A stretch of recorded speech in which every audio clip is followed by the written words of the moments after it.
बिस्मिल्लाहिर्रहमानिर्रहीम। अस्सलाम वालेकुम नाज़रीन, आज के वीलॉग में आपको अपडेट करते हैं ख़बरों से। एक तो परवेज़ इलाही साहब की ज़मानत हो गई है। इससे पहले 2-3 बार उनकी ज़मानत हो चुकी है। मुख्तलिफ़ मुकदमात में उनको गिरफ़्तार किया गया था और अदालत से उनको रिलीफ़ भी मिला। एक केस में तो उनको डिस्चार्ज किया मुतलका अदालत ने। उसके बाद जब उनको डिस्चार्ज किया गया था फ़ौरी तौर पर दूसरे मुकदमे में उन्हें अरेस्ट कर लिया। फिर उसमें उनकी ज़मानत हुई तो उसके बाद अगले मुकदमे में अरेस्ट कर लिया। फिर उसमें ज़मानत हुई, यानी कि 2-3 बार मेरे ख़्याल में ये हो चुका है अभी तक। और फिर उसके बाद जब आखिरी ये एंटी करप्शन पंजाब वाला केस था तो उसमें उनकी ज़मानत हुई है। तो फिर उन्हें कैंप जेल लाहौर के बाहर से उसी वक्त मनी लॉन्ड्रिंग का एक फ़्रेश केस रजिस्टर करके FIA में गिरफ़्तार कर लिया गया था।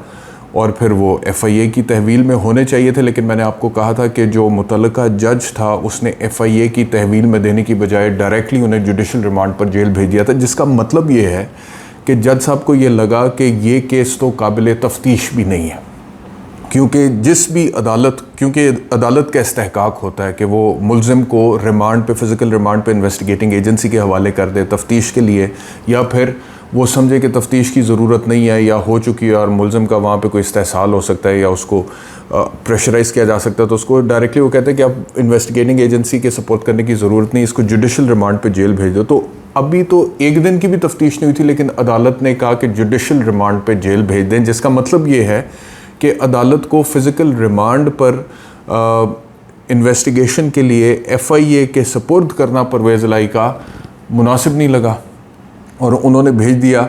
और ये केस जब कमज़ोर होता है तो फिर इस तरह की बात होती है। तो उस केस में आज परवेज़ इलाही साहब की बादस गिरफ़्तारी ज़मानत हो गई है। तो ज़मानत उनकी हो गई है और मुचलकों का भी ऑर्डर हो चुका है। अब देखना ये है कि इस केस में ज़मानत के बाद परवेज़ इलाही साहब बाहर निकलते हैं तो क्या वो रिहा हो जाएंगे या फिर कोई और टीम दोबारा किसी और केस में बाहर खड़ी इंतज़ार करी होगी उन्हें दोबारा गिरफ़्तार करने के लिए।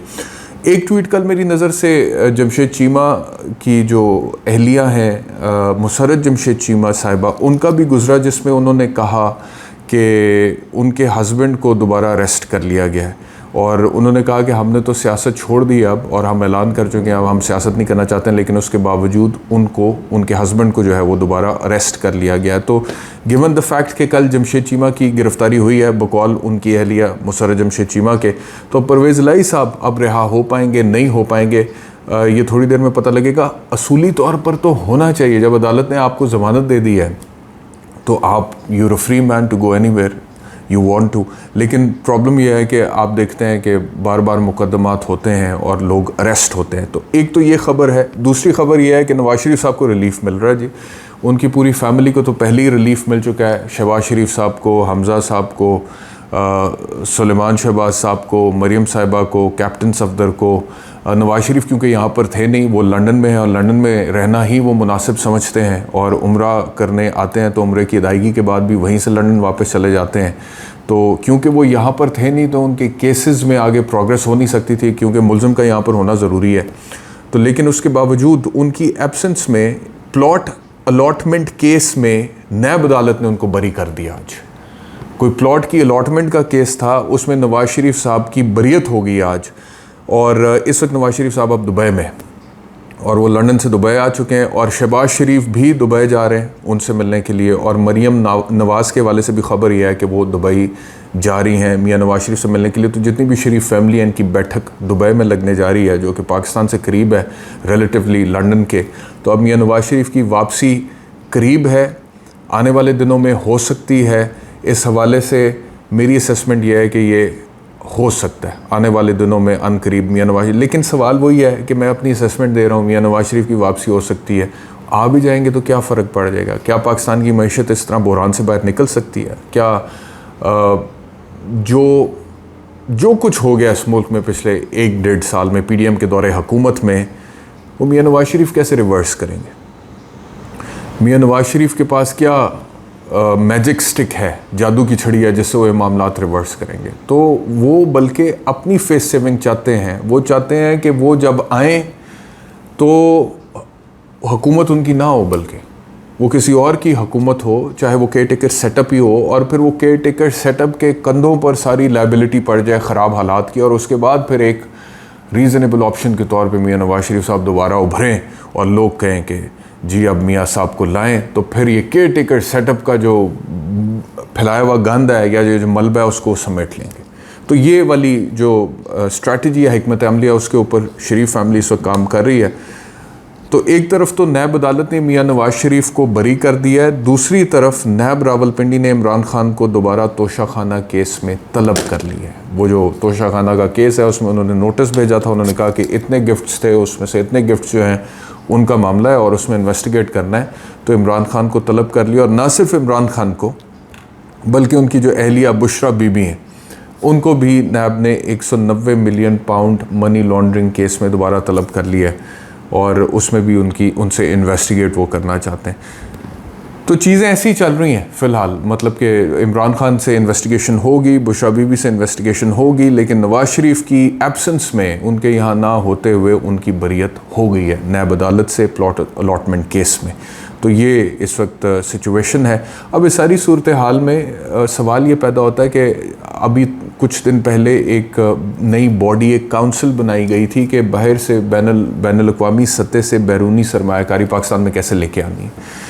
तो मैं बहुत दफ़ा पहले भी कह चुका हूँ और आज भी I want to reiterate this fact कि जो सरमायाकार होता है ना, उसको सबसे पहले साजगार माहौल चाहिए होता है, और उस साजगार माहौल में पहली शर्त ये होती है कि वहाँ पे सर्टेनिटी हो। सर्टेनिटी कैसे आती है, यानी कि इस्तेहकाम कैसे आता है? वो आता है मेरिट से, वो आता है लॉ एंड ऑर्डर से, वो आता है इंसाफ से। तो जब कहीं पे मेरिट ना हो या इंसाफ ना हो रहा हो तो उससे फिर अदम इस्तेहकाम पैदा होता है, और जहाँ पे अदम इस्तेहकाम होता है वहाँ पे कोई भी शख्स पैसे लगाने के लिए तैयार नहीं होता, क्योंकि हर किसी को अपना पैसा, सरमायाकार की तो मेंटालिटी है, वो डबोने के लिए तो पैसा नहीं लगाता, वो तो प्रॉफिट मेकिंग के लिए पैसा लगाता है ना। तो वो तो पूरा फिजिबिलिटी तैयार करते हैं। तो इन हालात में जब पाकिस्तान में ये मामलात है, इतनी अनसर्टनिटी है, अदम इस्तेहकाम है, लॉ एंड ऑर्डर के हवाले से प्रॉब्लम है, मेरिटोक्रेसी लोगों को नज़र आता है कि सिस्टम में ख़त्म है, तो इन हालात में लोग कैसे पैसे लाएंगे और क्यों लाएंगे?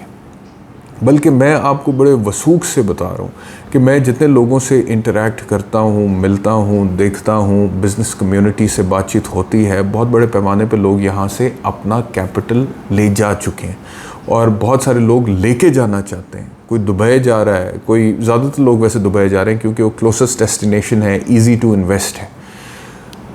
अब मिसाल के तौर पे एक शख्स ने मुझे कहा कि आप मुझे बताएं कि यहाँ पर हम काम करें तो कैसे करें। उन्होंने कहा कि हमारा इंपोर्ट हम करते हैं कुछ फर्नीचर वगैरह, तो उन्होंने कहा कि इंपोर्ट के ऊपर बैन है, पाबंदी है, हुकूमत में एलसी खुल नहीं रही है। क्यों? क्योंकि डॉलर वो कहते हैं कि बाहर ना जाए पाकिस्तान से, और जब एलसी नहीं खुल रही है और डॉलर बैन है तो हम कैसे मंगवाएं सामान और यहाँ पर बेचें?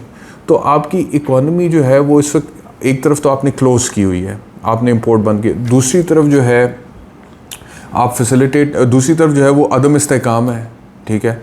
तो इन हालात में बैरूनी सरमायाकारी को आप कैसे कन्विंस करेंगे कि जी आएँ और यहाँ पर आकर इन्वेस्ट करें? तो ये बहुत बड़ा प्रॉब्लम है। लेकिन उसके बावजूद ख़बर ये है कि शहबाज शरीफ साहब जो हैं उनकी 3 मुलाकातें हो गई हैं MD IMF से, और इन 3 मुलाकातों के बाद इसहाक डार साहब का कहना यह है कि IMF जो है वो जल्द इंस्टॉलमेंट दे देगा।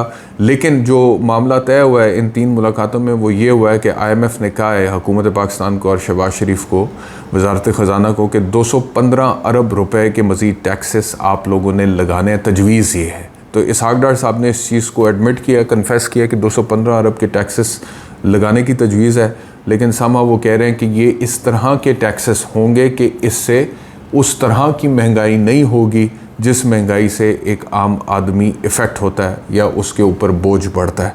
तो कहते ऐसे ही हैं हमेशा, लेकिन देखना यह है कि असल में होता क्या है, क्योंकि बैनुल-अक़वामी मार्केट में तेल की कीमतें गिरने के बावजूद जिस तनासब से पाकिस्तान के अवाम को, मिडिल क्लास को रिलीफ मिलना चाहिए था वो नहीं मिला। और जब तेल की कीमतों में इजाफ़ा होता है तो ओवरऑल महंगाई में इजाफ़ा होता है, जब उसकी कीमतों में कमी होती है तो वैसे होना तो यही चाहिए कि ओवरऑल महंगाई में कमी हो, लेकिन पाकिस्तान में आपको पता है कि अच्छे कामों में अक्सर देर हो जाती है। लेकिन बहरहाल IMF के साथ वो कहते हैं कि मामलात तय पा गए हैं और 215 अरब के टैक्सेस की तजवीज़ है, और जल्द जो है ये मामला सामने सेटल हो जाएगा। In the meanwhile chief justice of Pakistan Umar Ata Bandial साहब जो हैं उन्होंने एक तकरीब से ख़िताब किया है इस्लामाबाद में, और उन्होंने कहा है कि सुप्रीम कोर्ट में आइन और कानून पर अमलदारी की बात होती है।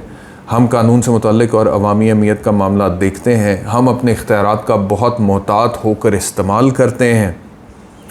उन्होंने कहा कि अदालतें हक़ाइक़ जानने के लिए सवालात उठाती हैं, कानून की बार बार तशरीह की वजह से तनाज़ात जन्म लेते हैं और तनाज़ात को माहिरीन के ज़रिए हल किया जाना चाहिए। अच्छा, ये एक ऐसे माहौल में चीफ़ जस्टिस का रद्द-ए-अमल है जब आप देखें कि गवर्नमेंट ऑफ द डे जो हुकूमत वक्त है वो तो तड़ियाँ लगाते रहते हैं सुप्रीम कोर्ट को और मौजूदा चीफ़ जस्टिस को ख़ास तौर पे।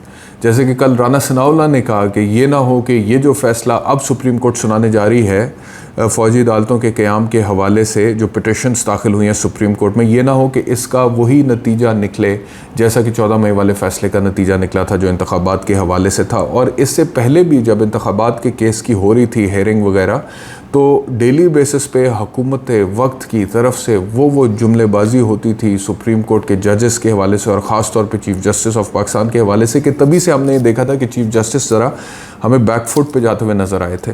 तो नॉर्मली तो ये होता है कि आम हालात में, वैसे तो मैं तौहीन अदालत के कानून के ख़िलाफ़ हूँ एक वकील की हैसियत से, लेकिन तौहीन एक सूरत में सिर्फ अदालत की होती है, अगर अदालत के जो हुक्म है उसकी हुक्म अदूली हो, उस सूरत में तौहीन होती है।